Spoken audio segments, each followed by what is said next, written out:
The following podcast on the Your Own Pay Podcast Network will contain adult content. Listener discretion is advised. More information about this episode can be found at yourownpay.com. Thank you. Arigato. The Your Own Pay Podcast Network. Inspiring, motivating, and educating entrepreneurs around the world. It's Demasi and Michael, just talking tech. DM50. Show notes and more information available at yourownpay.com/DM50. One of these days, we'll come up with a consistent way to actually... I think that gives us a unique sound. We never know how we're going to open the episode.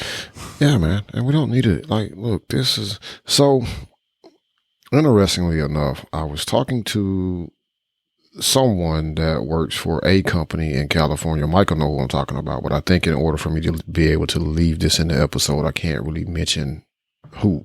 Anyhow, I was doing a study for said company this past Monday, actually, which would have been June 29th. And we did a Google Meet, and they wanted me to do some different things to show them how I navigate around the web, et cetera, using a screen reader. But during the kind of introduction, getting comfortable portion of that meeting at the beginning, that's kind of what I do with my computer and things like that. And I mentioned that, well, I do a lot of, one of the reasons I picked the Mac is because of some of the advanced audio capabilities that are there, and that I also record a podcast. So maybe somebody from said company will be checking out our show, because she did ask, oh, where's your podcast at? And I was like, it's yourownpay.com/DM show. And she's like, There you go. Check There that you out. go. So, Welcome to all of you listeners. I said this a couple of weeks ago, and I'll repeat it again. We really appreciate all the feedback that everyone has been providing us and sharing with us to help make a better product. If you enjoy what you hear, don't forget to share it on your most active social network. So before we get into it, Demasi, you're inactive social media network too. So even if you don't hang out over there, if you randomly still have an account at somewhere like, I don't know, Google Wave, just post it over there too, just in case.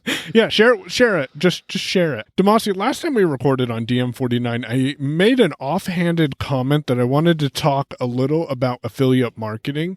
And we don't have in place what I wanted to get in place before we brought it up, but I also wanted to share with people what affiliate marketing is. So real quick, I'm going to go into that, and then we can transition into some of these other topics we have on the Google Doc. Give people a quick rundown of affiliate marketing and an example. And if you have anything else to add, go ahead and do so. So for those who don't know, affiliate marketing is a way that companies can acquire new customers or leads. When I got started online, I got started with what was called CPA marketing, or cost per acquisition marketing. And what that was for each individual who signed up for a company, I got paid between $50 to $100. So affiliate marketing is a way that website publishers, such as us over at Your Own Pay, we can publish a link that when you click on it will track back to the fact that you came from yourownpay.com. An example of this is what I like to go back to often, and that's ConvertKit. If you clicked on a link where I mentioned ConvertKit and it goes over to ConvertKit's website, that is a unique link that is tagged to me. And what happens is you can sign up for a free account with ConvertKit and get all the free features they offer. And if you enjoy using that tool and you decide to upgrade to their $29 a month plan, I get paid $8.70, or 30% of the monthly sale that ConvertKit gets. Now, some affiliate marketing opportunities are one time, which means if you sign up for a hosting company, for example, the publisher will get paid a larger amount, but only once. And some affiliate marketing opportunities are reoccurring, which means for as long as someone keeps the membership or service, then the publisher will get paid. Often it's a way that people make a lot of money online, especially when you go to review sites and you see that they're reviewing different hardware or different software. They're going to have links to those companies, if done right, that will give the publisher a kickback for you making a purchase for the product or service.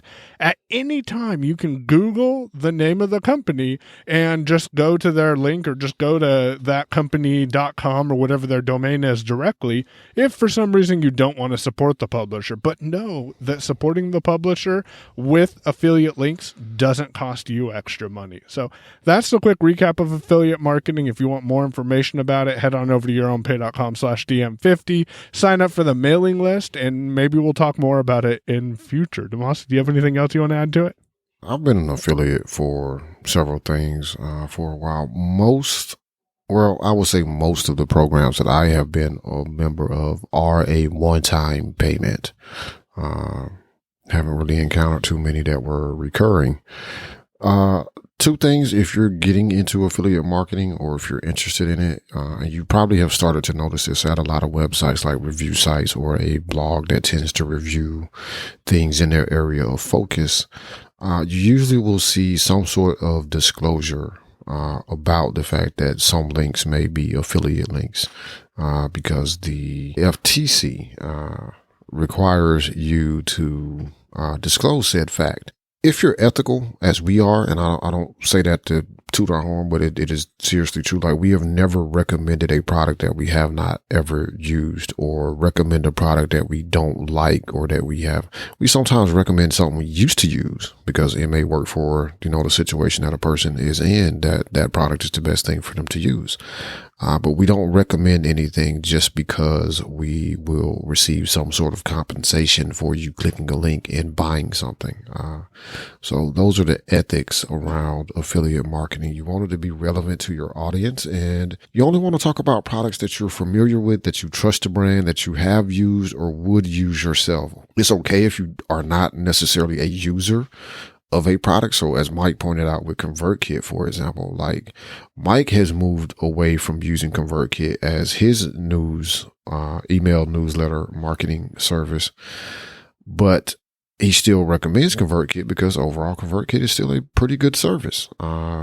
And they also now offer a free plan, which can help people get started building their list without that outlay of cash. And as you said, if you like it, you enjoy it, you're getting great use out of it, and you're able to build your business or build your service online using ConvertKit, and you start to pay for it. That's when Mike starts to get paid from ConvertKit, is when you start to pay ConvertKit. And we in previous episodes, you've heard Mike complain about the things that he doesn't like about ConvertKit. And anytime I've seen Mike link, write a post or anything that links to ConvertKit with his affiliate link, he will point out the accessibility issues that he has encountered with ConvertKit.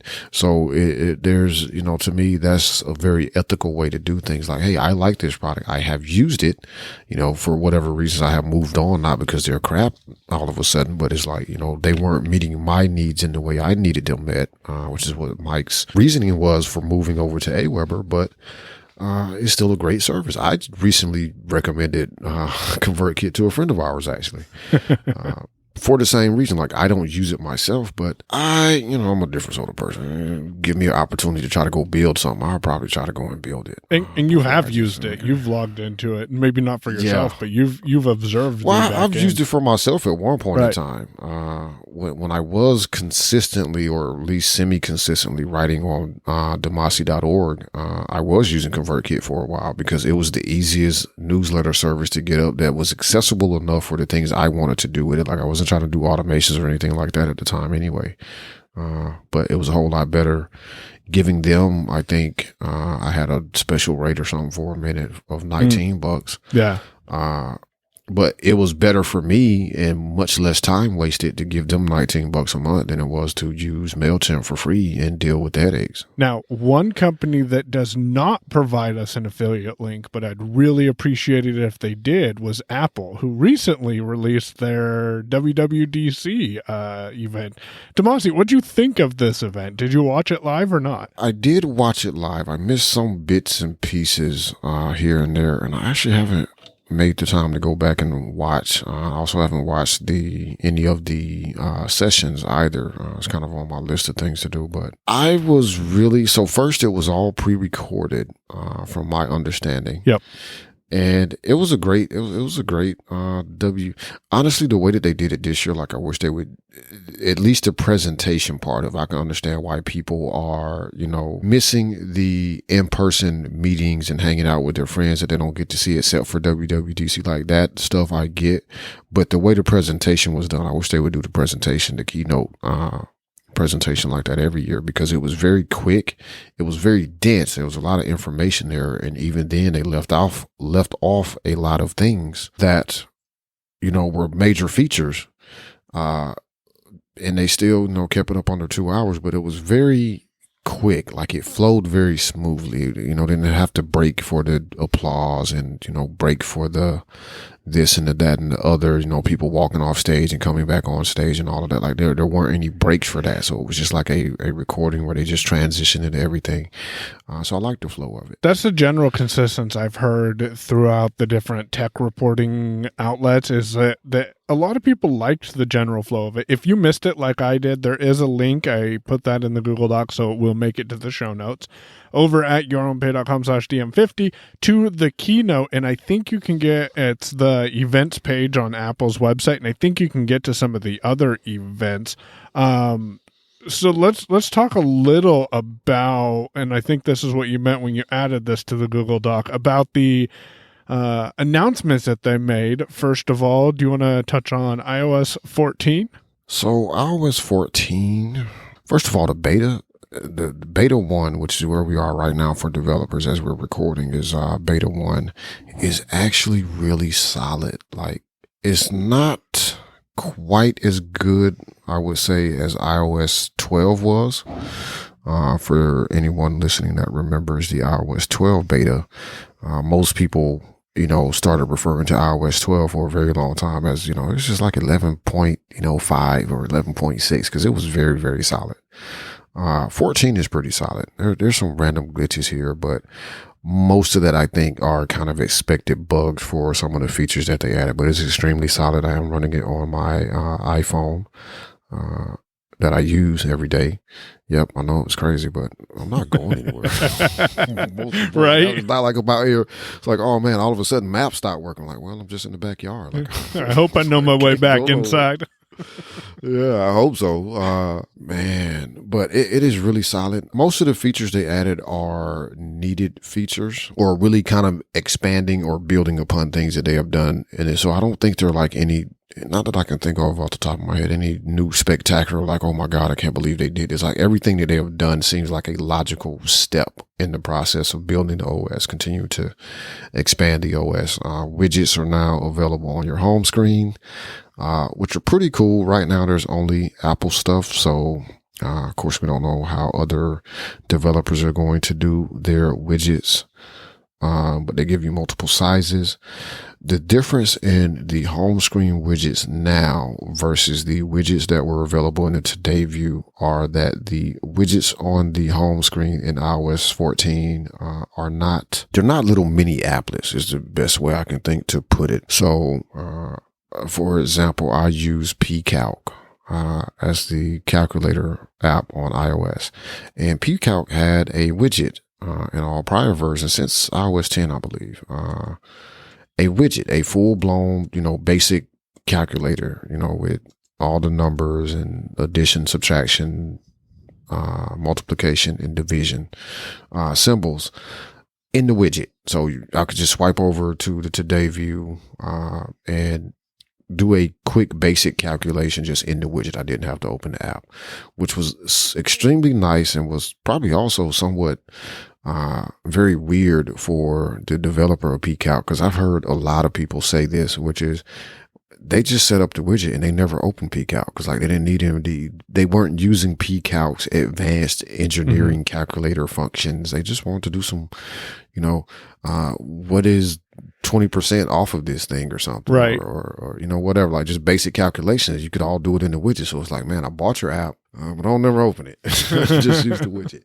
Those are gone. Basically, all you can do with widgets on iOS 14 is, I would say, if you have an Apple Watch, the way that this is the closest way I can make it a simple explanation. If you have an Apple Watch, the way that complications work on the watch are essentially the way that the new widgets work on iOS 14 on your iPhone's home screen. Okay. So your weather app will show you weather, and it will periodically update itself throughout the day so that, you're seeing the correct temperature. But when you tap on it, it's not going to let you do any functions. It's just going to launch you into the app.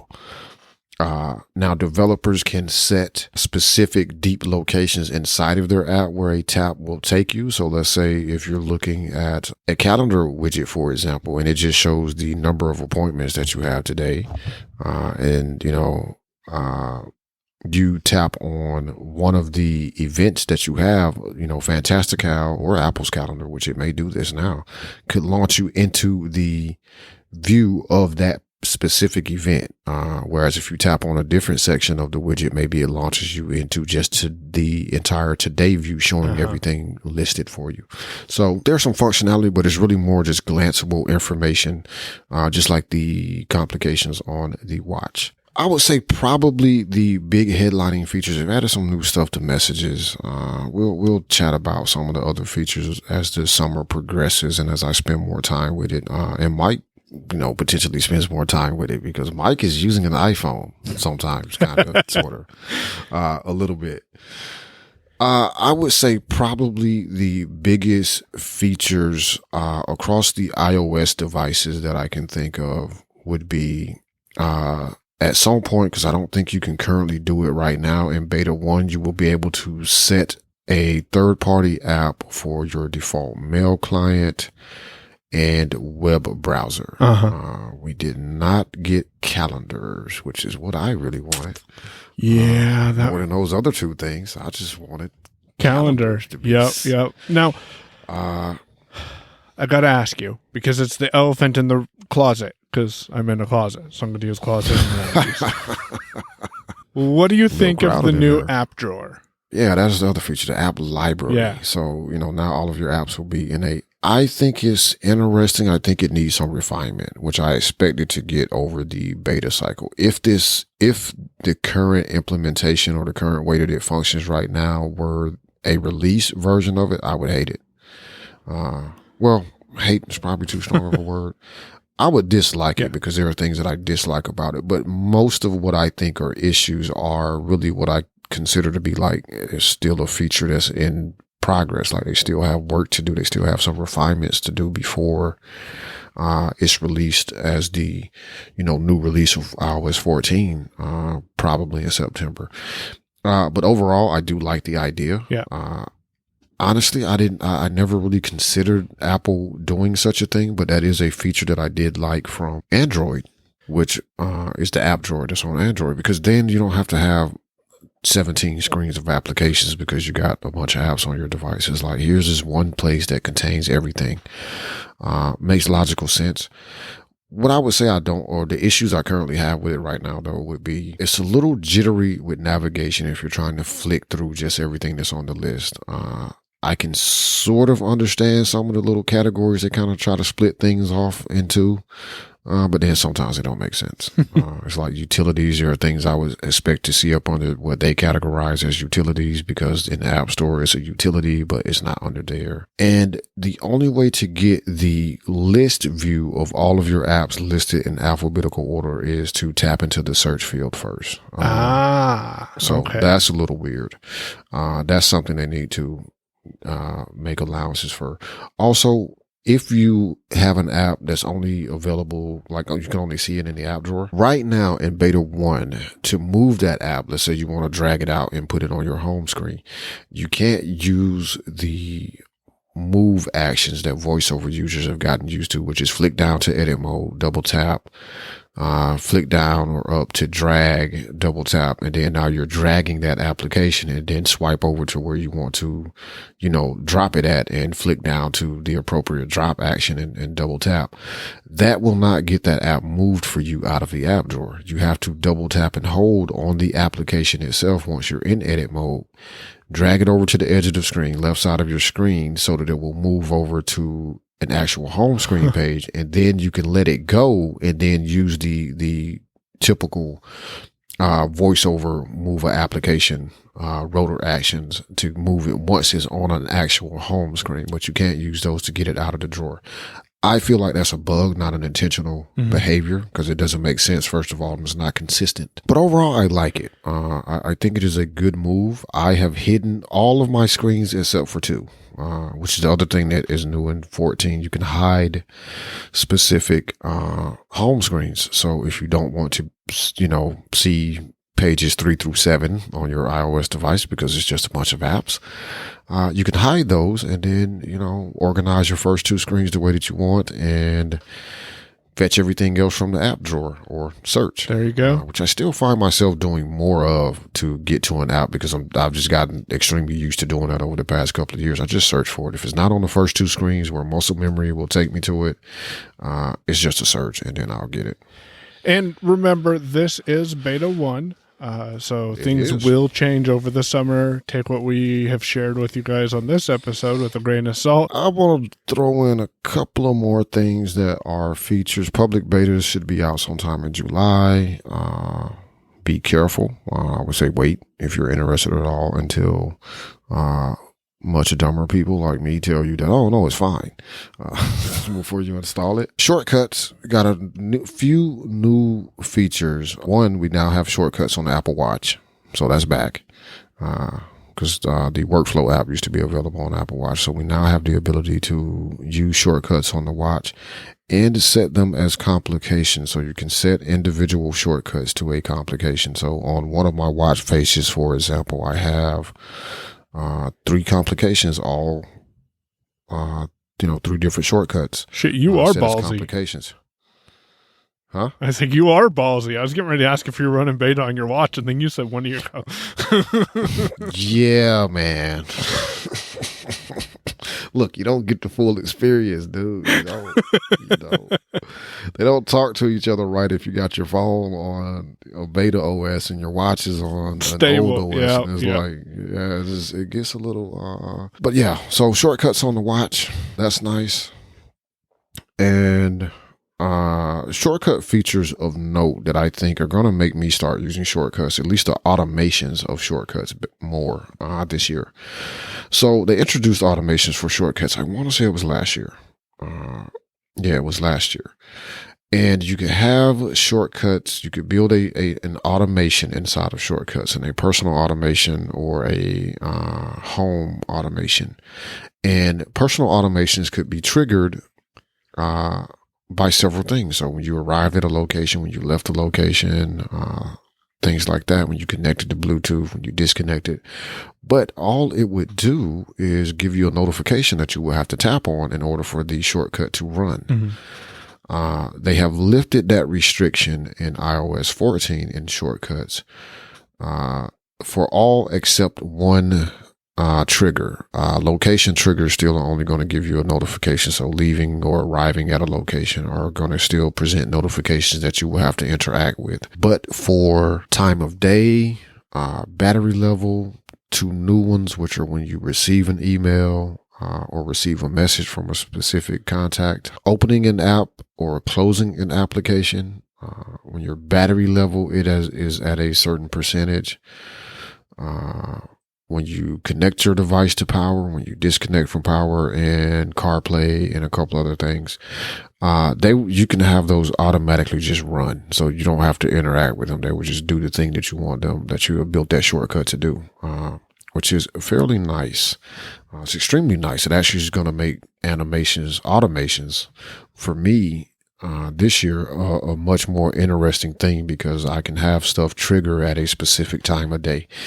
Couple that we didn't get, again, calendar. Like, it would have been nice if there's a calendar event, then do this. Nope, didn't get that one. But yeah, I think, as I said, we'll continue talking about the betas of iOS. I have not touched the beta of macOS at all, so not going there. And I haven't put it on tvOS either.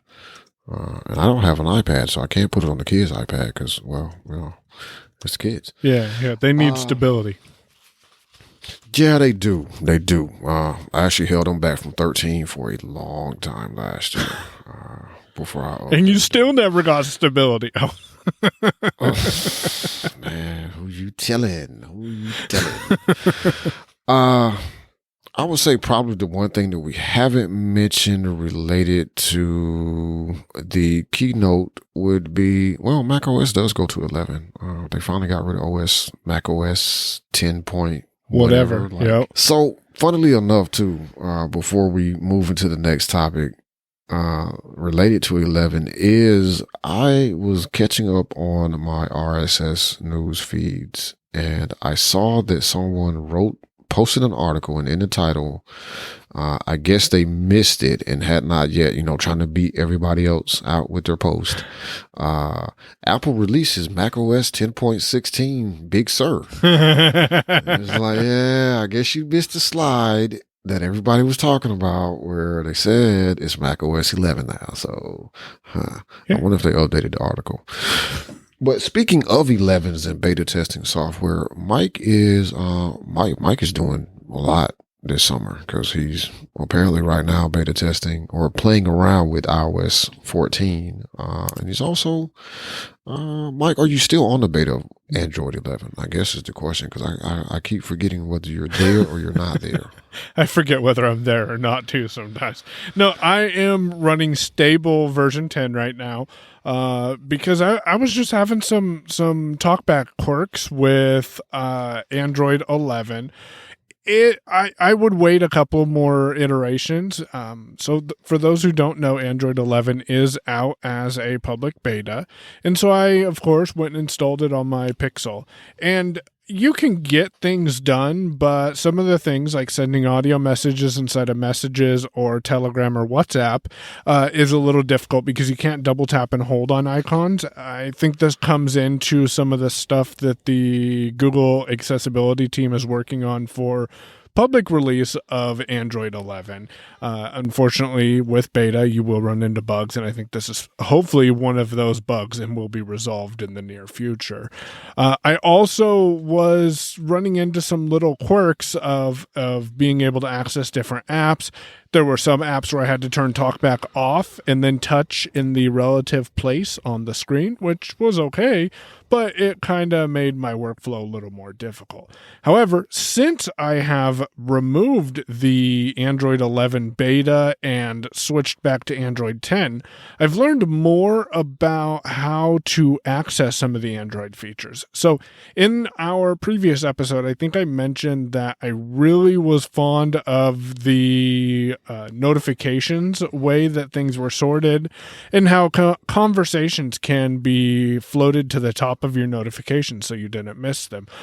Side note, that's one of the features that I hope eventually will come that was released in iOS 14, but I haven't seen it in Android 11, and that is being able to pin conversations inside of Messages. So hopefully that'll come in the near future. So I really liked that feature. Got used to it a little too much that when it wasn't available in Android 10, I'm like, well, where are my messages? I know I got a message. Now I have to go through my notifications and find that message. So, one of those features that I really got used to. And then the other one I mentioned in DM49 was about being able to route audio and send it to different devices right from the notification center. I had mentioned that I didn't know how that worked and I hadn't observed it. Well, today I was reading an article from Flow and I'll see if I can find it and maybe put it in the show notes. I say maybe because there's a lot of ads that are in that article and it was driving me crazy, but I did make it through it.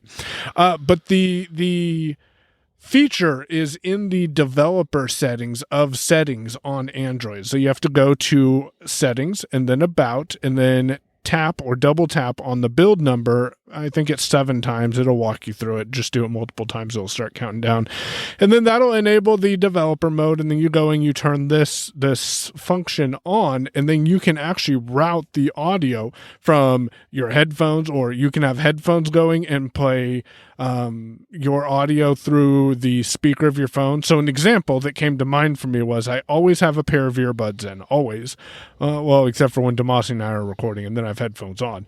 And when I am doing that, I might want to play audio from Pocket Cast on the speaker of my phone, but keep TalkBack in my headphones. So I presume that that's how this is going to work. I haven't actually tested it, but that could be very useful, especially for accessibility reasons.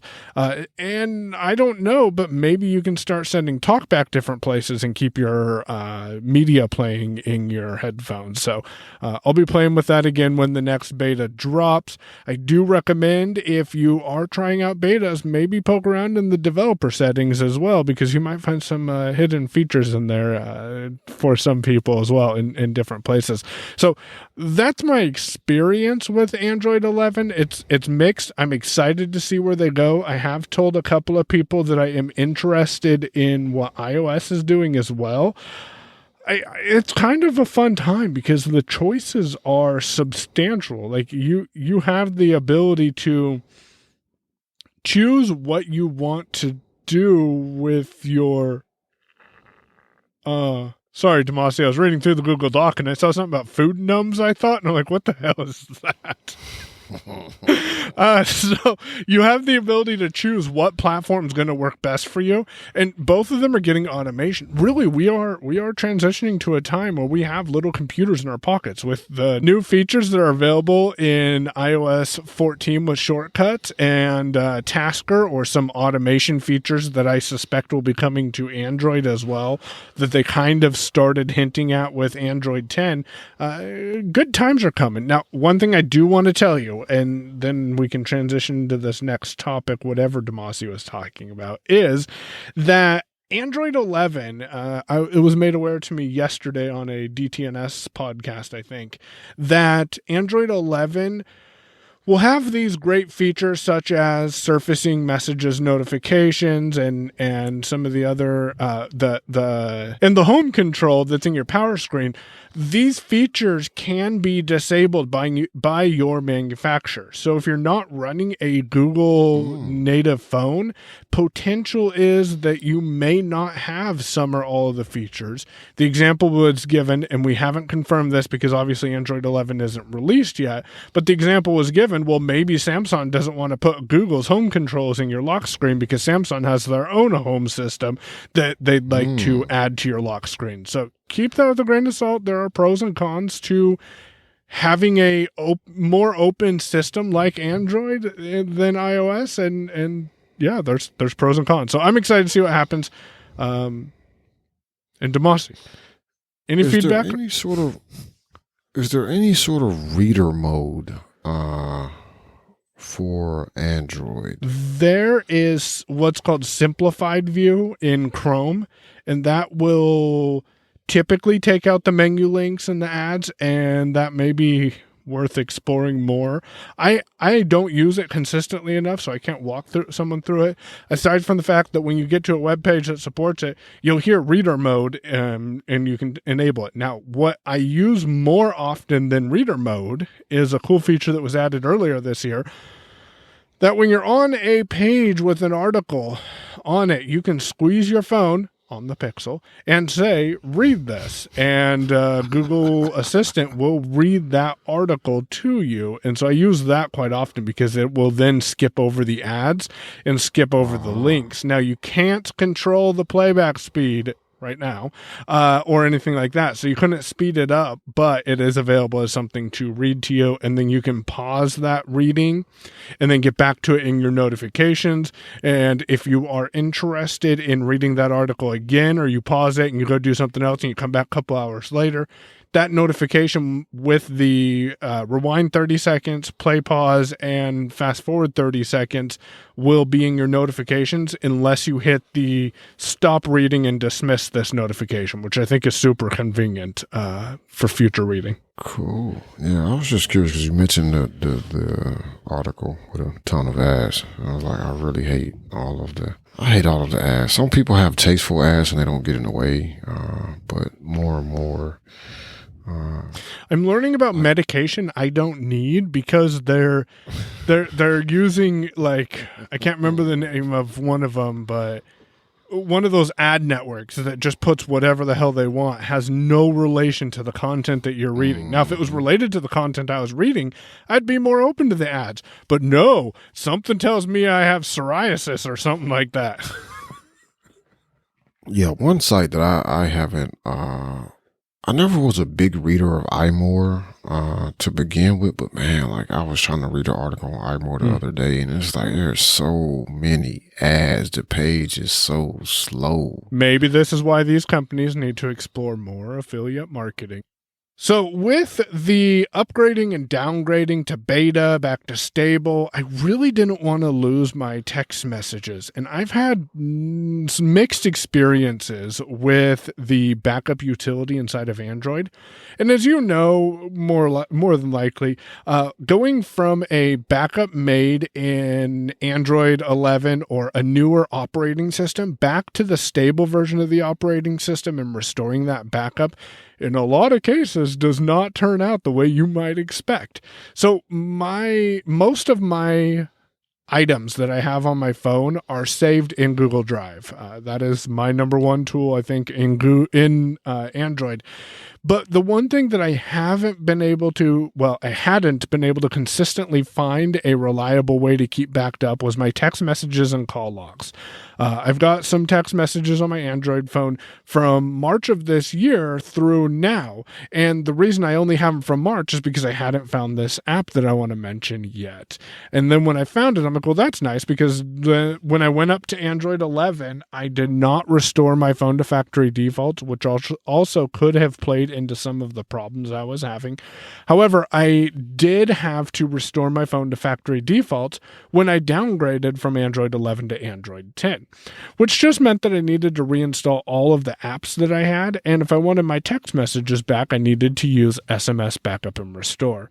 Now, this is a free utility that will back up your text messages as you tell it to.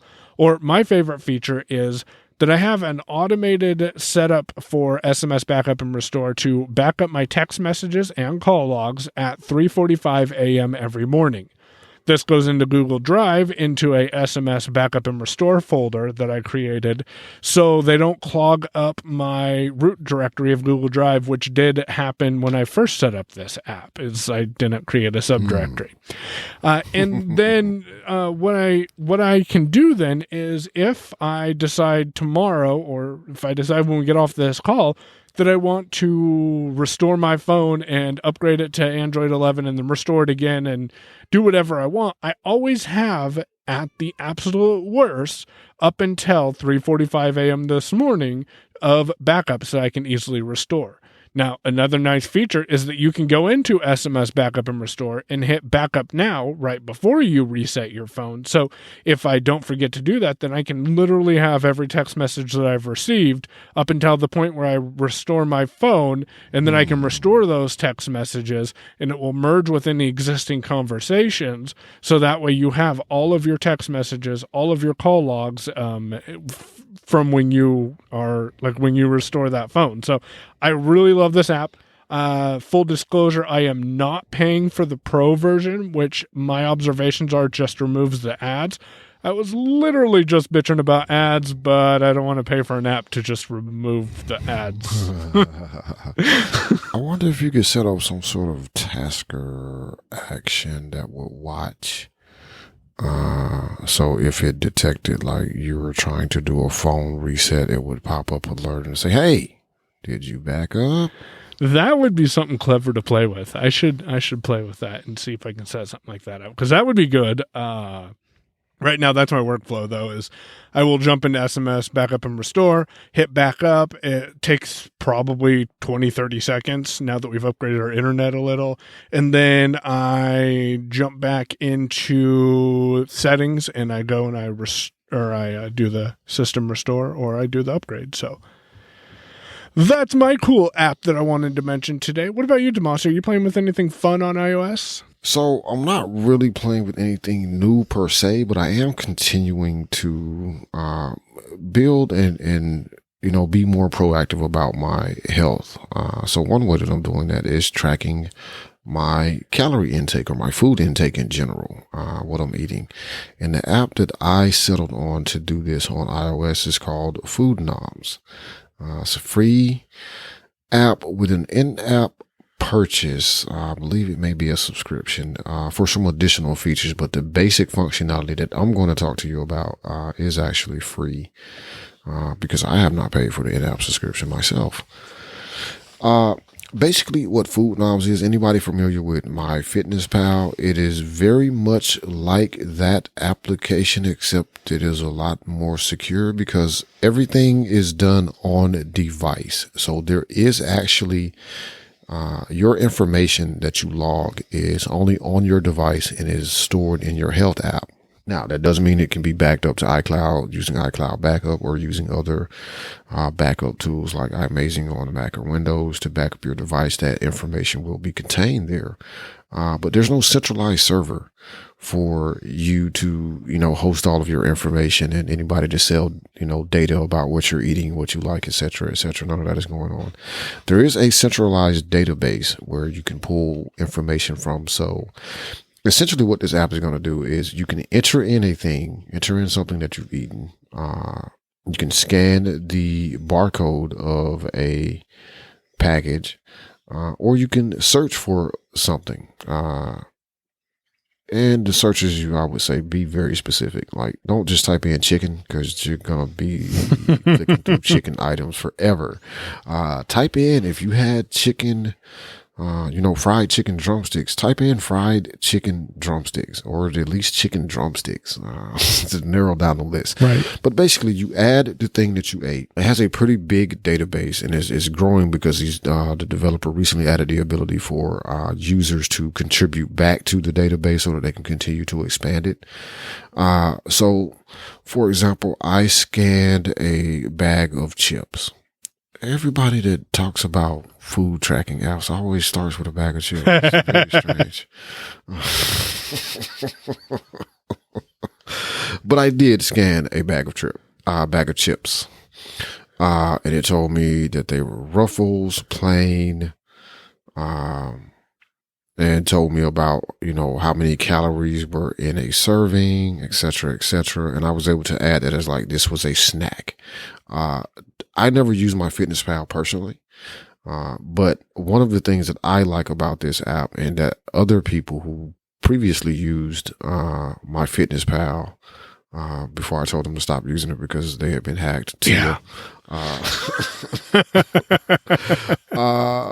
Likes the fact that one it's fairly easy and accessible to scan something with this, first of all, to get a barcode. If you have an idea where the barcode probably is, it's pretty straightforward, but searching for something is also pretty easy. But what I like is that you have different options. So something can be a snack, something can just be a one-time thing you log. You can build out a meal. So, like Mike seems to have tacos quite a bit at his house.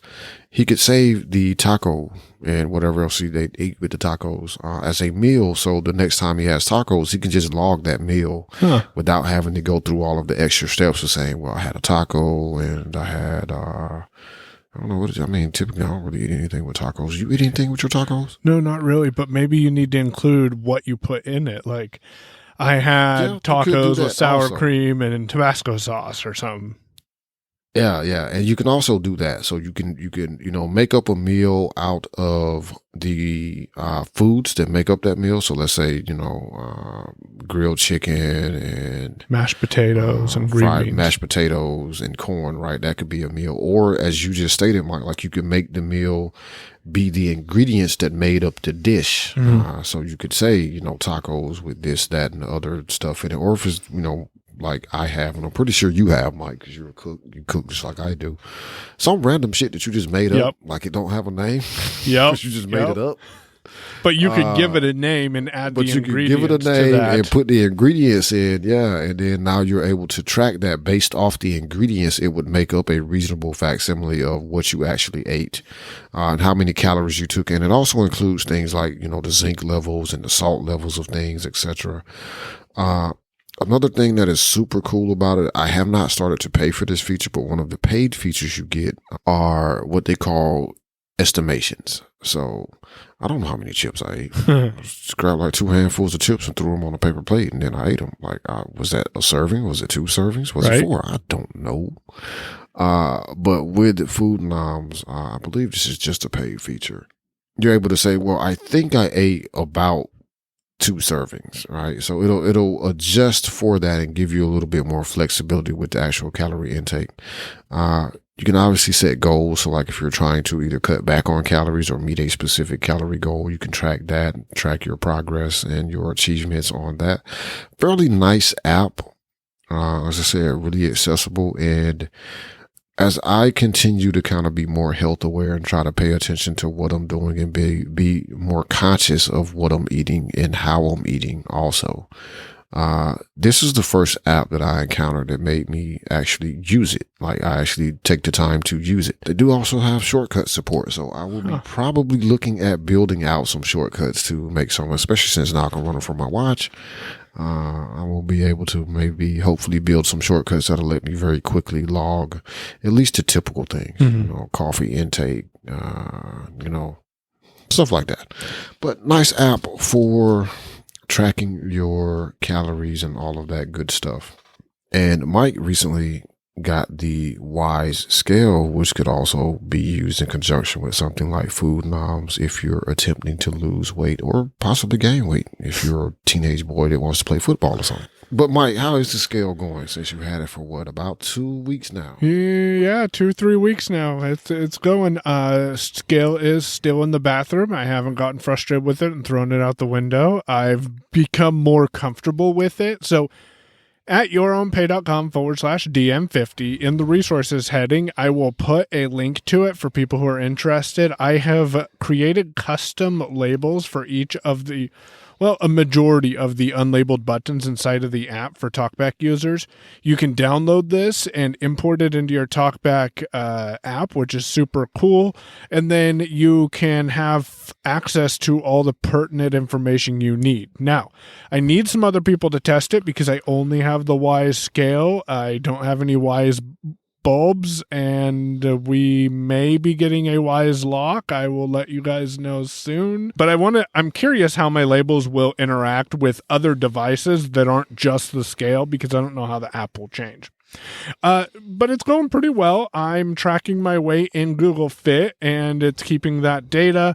I haven't pulled it up to see if I can see what previous weights were in Google Fit, but in the Wise app, now that I have more familiarity with the app itself, I can pull previous data for my heart rate, so I can see what my heart rate was like 2 weeks ago or a week ago, and I can also pull my weight and see, how much I'm fluctuating, if at all. So things are going pretty well with the Wise scale, and I can't complain about it. I do recommend this for individuals, especially for blind individuals who are interested in getting weight information, like their body fat index and how much they weigh. Even though it's not 100% accessible, it's, in my opinion, the most cost-effective way to get into an accessible scale. So you can get that data. Maybe you might need some assistance with setting it up, but my understanding is that you can even push that data into Apple Health. I will confirm that and let you guys know on 51, but I believe you can even pull that into Apple Health, which then you can generate different views and see, I've gone up 10 pounds in the last month. Oh no, I need to get out and do more exercising and socially distance while I exercise. Or, I'm losing some weight. That's positive. Stop eating so many bag of chips, that you've been tracking. It's like, let's see, I've gained 10 pounds and Food Noms is telling me I've eaten, 27 bags of chips. Like, I probably should stop. Does Food Noms integrate with Health? It does. Good. So all of that information is available in Health. It can also pull info out that's kind of related to, say, water intake, if you're tracking your water intake with another app.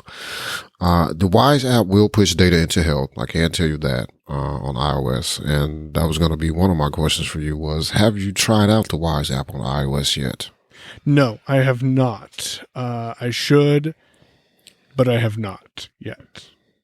So I'll get back to and it will be interesting if you were able to move your data somehow between Google Fit and Apple's Health Kit. So I don't know if Wise saves your data on the device itself or if it saves it in the cloud. So I will get back to you guys on that, because I should be able to have that answer and I should be able to know what information wise is saving in the cloud and what I can pull. Because if it's saving it in the cloud, I should be able to log in from the iPhone and pull it down and import that into Health. Yeah, so maybe using Google Fit on the iPhone would allow you to sync data between an iPhone and an Android device, because whatever's in Health, I would assume, I don't know this yet because I haven't installed it, but I am going to install it myself.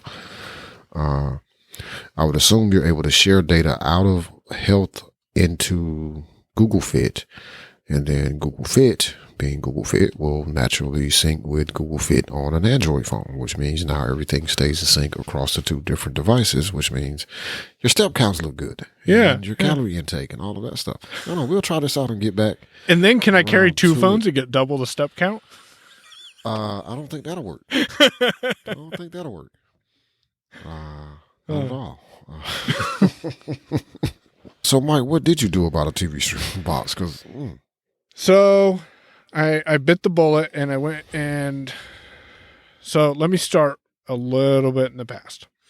Those who have listened for a little while knew that I was talking about getting a streaming service that would let me be able to watch content on it, obviously, and be accessible. I considered an Android box, but I didn't want to wait to see if this Android thing that people are talking about is actually going to be a legitimate thing. And Mallory picked up a new iPhone 11 last week, I think it was. So that gave us a year of Apple TV. And I'm like, well, man, there's a couple of shows on here that I really wouldn't mind watching, but I don't want to use her phone to watch it.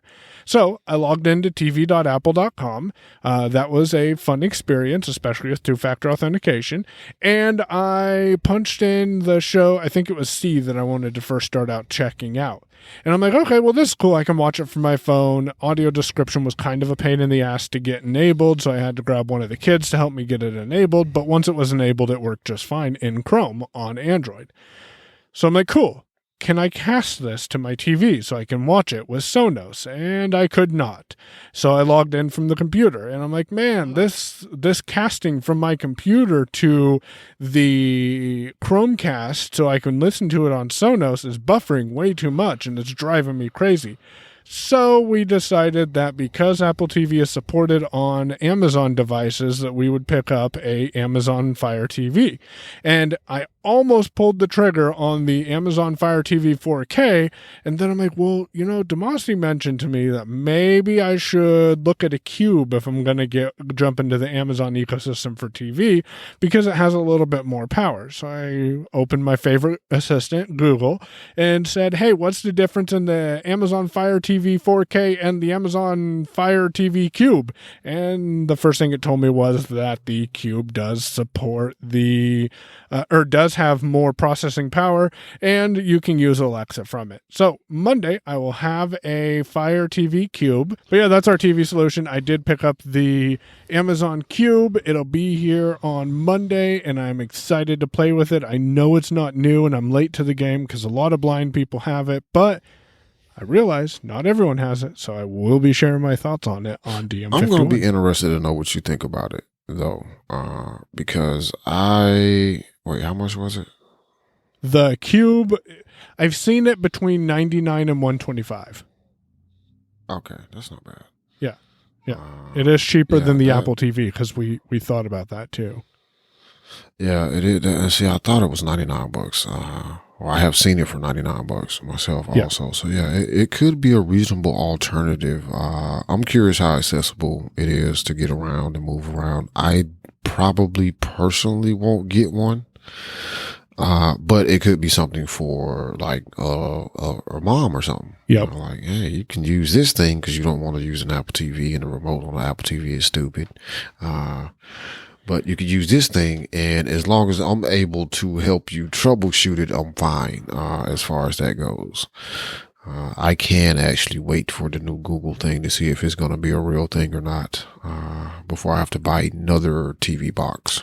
I don't think the Google thing, this is just my guess, I don't think the Google thing will support Apple TV, and that's the Apple TV Plus, and that's what the primary reason why I wanted to jump in on this. I'm like, well, we have this service, we're not paying monthly for it, so let's Yeah, use it. Yeah, pick up a device that can let us use it so we can use it and get some sort of entertainment. And we're a truly blended family. We have the A-Lady and Google throughout the house, so I'm kind of intrigued to see how well those two play together. So can I say, A-Lady, play this on this network or whatever? So we'll see. That'll be interesting. Yeah, I'm actually interested to see how the rest of this year goes with home automation integration. Since Apple made a point of talking about the connected home over IP protocol that they have been working with Amazon and Google and a few other people on. They did call that out as a way that more devices are going to be able to integrate with your home. So I'm curious to see where that goes because, like you, Wise is an interesting company. I did not realize they had a door lock, so now I have to go explore that. $99. Make sure they're not doing stupid things that will let people hack their way into my house. Cameras were definitely an option. Just to throw a monkey wrench in the whole deal for you, though, since you haven't bought anything yet. Anchor has cameras. Really? And Anchor also has introduced some home security stuff. So they have some door sensors and motion detectors. Like Anchor, the company that makes the power bricks? Anchor, the company that makes the power bricks and the charging cables. Yep, that Anchor. Time to Google. Which I thought was fascinating because I don't think that I knew that they had cameras, but they do have cameras that are HomeKit compliant, which means they can use the HomeKit secure video thing. I would imagine because it's Anchor, it probably would also work with Google Home or Nest Home or what are we calling it? What is it this week? Google Home Nest right Home? now. Okay. Google Home. Or if we're just looking at the App Store, it's just called Home because they can't make up their mind. Yeah. So everybody's just Apple's is called Home, which is weird because it's like, man, if I put the Google iPhone I don't know what home I'm going into. It's like which home am I at? Whose home am I going to? And whose home am I controlling right now? I don't know. Mike, being Mike, will have allowed me access to his home to see how things work, and then I'll be turning Mike's lights off instead of my lights. And Mike is like, what the hell is going on with the fucking lights? You know, I'm over here just happily banging away like, why the fuck ain't these lights going off? Right. So on that note, that's all I've got right now. Do you have anything else you want to add before we wrap up this episode? I'm really intrigued to see where the rest of this year goes, and we will be sharing it with you on a bi-weekly basis, it looks like. Yeah, man. Technology is getting interesting again, man. We got to talk about the Apple Silicon, their own custom chips and the Macs and blah, blah, blah. But no, that's all I got for this week. You can follow him on Twitter at, hey, I was actually on Twitter yesterday. Really? That's a first. For a little bit of time, I actually replied to a couple of tweets. Marco Z, who works on Firefox, mentioned that he was tweeting. He's like, I'm tweeting from Firefox on the Mac using VoiceOver. So we're getting there. And I was like, all right. Yes. I saw that. We'll talk about that next time.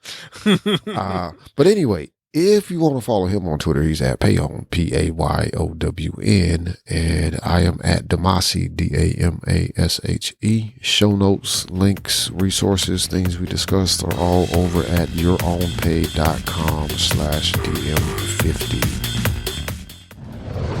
You've been listening to Your Own Pay Podcast. If you've enjoyed today's episode, visit yourownpay.com/cast for exclusive content and to contact us today. We're eager to hear your thoughts and about how you're making this podcast your own. Thanks for listening. We'll be back soon. The Your Own Pay Podcast, yourownpay.com.